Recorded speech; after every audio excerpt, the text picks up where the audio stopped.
ഇങ്ങനെ ഒരു ഔട്ട്ഫിറ്റിൽ കെട്ടി ഒരുങ്ങി ട്രക്കിങ്ങിന് പോകുന്ന ഞങ്ങൾ മാത്രമേ ഉണ്ടാകത്തുള്ളൂ. സംഭവം റീൽ എടുക്കണമെന്ന് വിചാരിച്ച് പോയതാ. ബട്ട് ആസ് യൂഷ്വൽ ഒന്നും നടന്നില്ല.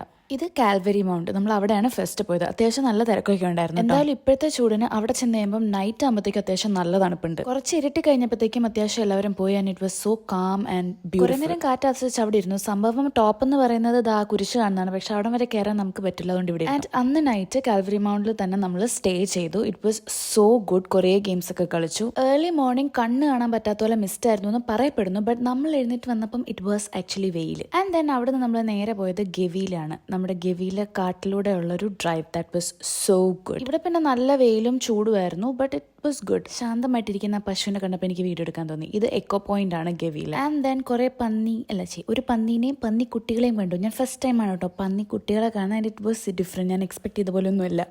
കുറേ മൃഗങ്ങളെയൊക്കെ പ്രതീക്ഷിച്ച് പോയി. പക്ഷെ ഇതൊക്കെയാണ് നമുക്ക് കാണാൻ പറ്റുള്ളൂ. പിന്നെ ഒരു ബ്ലാക്ക് കുരങ്ങ്, ഇതിനെന്തോ ഒരു പേര് പറയും, ഞാൻ മറന്നുപോയി. ഒരു 4 to 5 hours 2 and 4th നമുക്ക് ഡ്രൈവ് വരുന്നുണ്ട്. അവിടുന്ന് ദെൻ കാട്ടിൽ നിന്ന് ഇറങ്ങി വാഗമൺ വഴി നമ്മൾ വീട്ടിൽ പോയി. And that was so good.